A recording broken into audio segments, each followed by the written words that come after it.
Washing machine యొక్క drum pulsator కింద clean చేసిన తర్వాత ఈ విధంగా ఉంటుంది.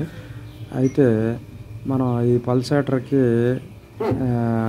మనం ఏదైతే మనం అంటే మనం బోల్ట్తో బిగిస్తున్నామో అది మనకి పళ్ళు టైప్లో ఉంటుందండి ఇది మధ్యలో. కాబట్టి మనకి ఆ యొక్క పల్సేటర్ అనేది మూవ్ అవుతూ ఉంటుంది. ఒక బోల్ట్ ఏదైతే ఉందో ఆ బోల్ట్ మీదే టైట్ చేసినంత మాత్రాన డిపెండ్ అయ్యి ఉండదండి. కంపల్సరీగా ఏంటంటే మీనింగ్స్ లాగా ఉంటాయి. అవి మనకేంటంటే ఆ పళ్ళు పట్టుకొని తిప్పడం అనేది జరుగుతుంది. మనం క్లీన్ చేసినప్పుడు మొత్తం అంతా కూడా శుభ్రంగా అన్ని భాగాలు కూడా ఆ యొక్క డస్ట్ అనేది లేకుండా క్లీన్ చేసుకోవాలి.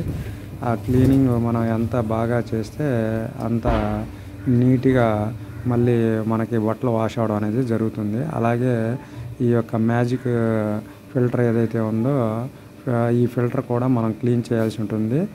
ఇది కూడా క్లీన్ చేసుకున్నాక నీట్గా అయిపోతుంది.